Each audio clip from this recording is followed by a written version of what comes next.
সব latest update পেতে subscribe করুন আমাদের চ্যানেলে আর বেল আইকনে ক্লিক করতে ভুলবেন না।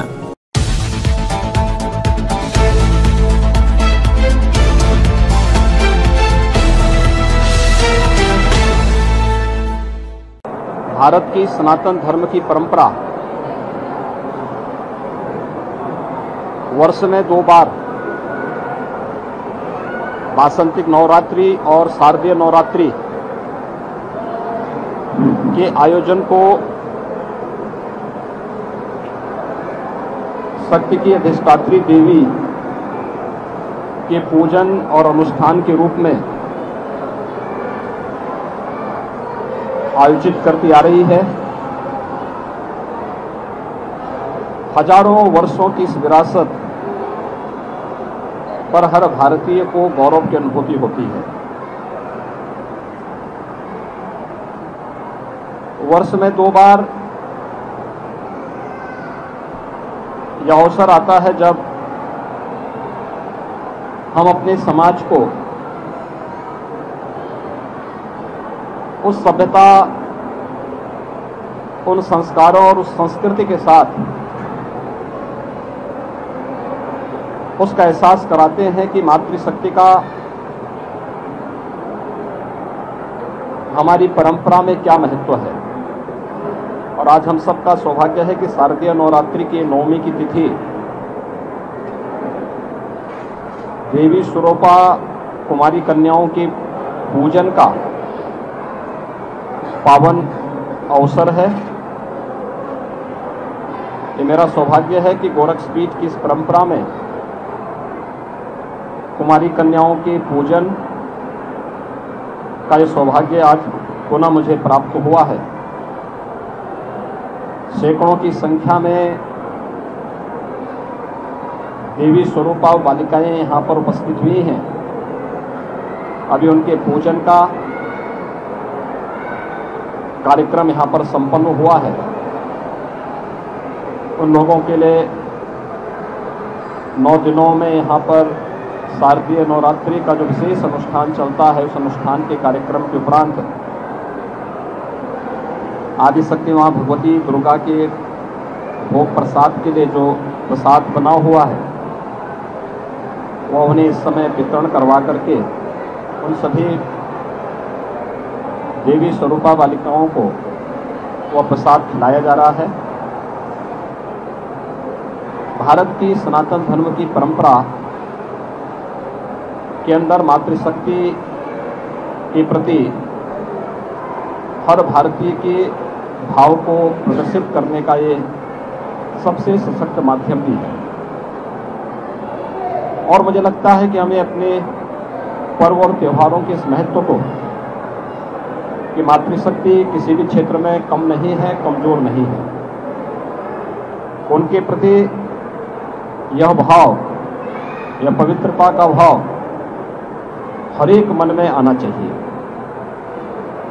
अगर हम देवी के स्वरूप को जैसे हम सामान्य रूप से पूजा अर्चना तक रखते हैं, व्यवहारिक रूप में भी लेने लग जाएंगे तो मातृशक्ति के साथ, बहन बेटियों की सुरक्षा के साथ यदा कदा जो घटनाएं देखने को मिलती हैं उनको नियंत्रित करने में सफलता प्राप्त होगी। हमें संस्कारों के साथ और इस परंपरा के साथ जुड़ना होगा। दूसरा, सत्य की अधिष्ठात्री देवी की पूजा का महत्व इस बात को प्रदर्शित करता है कि वो आदि शक्ति है। इस चराचर जगत की हर एक शक्ति का आधार है। तो स्वाभाविक रूप से बालिकाओं के प्रति, महिला या बेटियों के प्रति प्रत्येक नागरिक को अपना दृष्टिकोण बदलना होगा। वे सबला हैं, हर एक क्षेत्र में नेतृत्व दे सकती है, समाज को योग्य मार्गदर्शन कर सकती है। इसलिए बालिकाओं की सुरक्षा के साथ साथ उनकी शिक्षा, उनके स्वास्थ्य और उनके स्वावलंबन के लिए, उनके सम्मान के लिए अभियान को आगे बढ़ाना होगा। हमें इस बात पर प्रसन्नता की अनुभूति है कि सरकारें इसके बारे में काफ़ी चैतन्य हैं। प्रधानमंत्री मोदी जी ने बेटी बचाओ बेटी पढ़ाओ के माध्यम से जो अभियान प्रारंभ किया वह बेटी को बचाओ के लिए भी है और बेटी को पढ़ाने के लिए भी है। एक बेटी बचेगी, एक बेटी पढ़ेगी तो वह समाज में सम्मान और समाज में स्वावलंबन के मार्ग का अनुसरण स्वयं करती हुई दिखाई देगी। समाज की चैतन्यता उसे आगे बढ़ाने में मदद करेगी। मातृवंदना का कार्यक्रम या बेटियों की सुरक्षा के लिए चलाई जाने वाली तमाम ये कार्यक्रम हमें इस दिशा में एक नई दिशा प्रदान करते हैं। प्रदेश सरकार ने भी इस दिशा में बहुत सारे कार्यक्रम उठाए हैं। खासतौर पर मुख्यमंत्री कन्या सुमंगला योजना, जिसके माध्यम से बालिका के जन्म से लेकर के स्नातक तक की शिक्षा के लिए फ्री एजुकेशन के साथ ही उन बालिकाओं के लिए 15,000 के पैकेज की व्यवस्था इस योजना के अंतर्गत प्रारंभ की गई है और 10 लाख से अधिक बालिकाएं अब तक इस योजना से आच्छादित हुई हैं।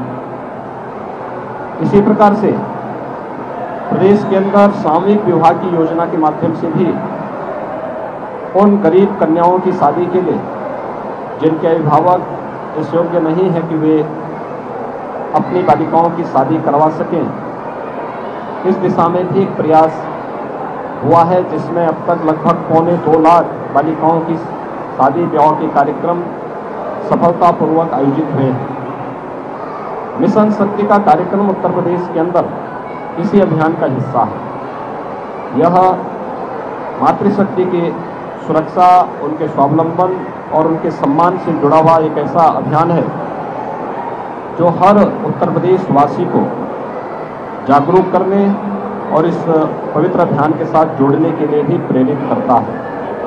आज महानवमी का यह पर्व 9 दिनों तक आदिशक्ति माँ भगवती दुर्गा की पूजा के उपरांत देवी स्वरूपा उन बालिकाओं के उनके पूजन का, उनके अनुष्ठान का और 8 दिनों तक माँ भगवती दुर्गा को जो भी भोग प्रसाद लगा था वही पकवान आज उन बालिकाओं को यहाँ पर प्रसाद के रूप में ग्रहण करवाया जा रहा है। 9 दिनों तक नवरात्रि के इस कार्यक्रम के उपरांत कल विजयादशमी का पर्व है। सत्य, न्याय और धर्म के पथ का अनुसरण करते हुए बड़ी से बड़ी ताकतों को कैसे परास्त किया जा सकता है, विजयादशमी का यह पर्व हम सबको सत्य के मार्ग का अनुसरण करने, धर्म के पथ पर सदैव निरंतर आगे बढ़ने की प्रेरणा प्रदान कर रहा है। सत्य और न्याय जहां होगा, धर्म जहां होगा, वहां विजय अवश्य होगी। विजयादशमी का यह पर्व भी हम सबको इस बारे में एक नई प्रेरणा प्रदान कर रहा है। मैं शारदीय नवरात्रि की पूरे प्रदेश वासियों को हृदय से बधाई देता हूं, अपनी शुभकामनाएं देता हूं। शारदीय नवरात्रि के उपरांत कल विजयादशमी का पावन पर्व होगा। मर्यादा पुरुषोत्तम भगवान श्री राम का रावण पर विजय, अधर्म, अत्याचार और अन्याय के प्रतीक रावण पर विजय के प्रतीक स्वरूप सभी सनातन धर्मावलंबी आयोजन को हर्षोल्लास के साथ मनाता है। और कल विजयादशमी के इस पावन पर्व पर भी मर्यादा पुरुषोत्तम भगवान श्री राम के विजय के इस पावन पर्व को पूरे भारतवासी उसी श्रद्धा और सम्मान के साथ आयोजित करेंगे। मैं इस अवसर पर विजयादशमी की भी हृदय से मंगलमय कामनाएं सभी प्रदेशवासियों के प्रति करता हूं। मुझे विश्वास है कि शारदीय नवरात्रि और विजयादशमी का ये पर्व पूरे प्रदेशवासियों को सत्य, न्याय और धर्म के पथ पर चलने की प्रेरणा प्रदान करेगा। धर्म का वह पथ जो हमें हमारे कर्तव्यों के प्रति निरंतर प्रेरित करता है, प्रोत्साहित करता है, उस पद का अनुसरण हर प्रदेशवासी करेगा। इस विश्वास के साथ पूरे प्रदेशवासियों के प्रति शारदीय नवरात्रि और विजयादशमी की हार्दिक बधाई और शुभकामनाएं।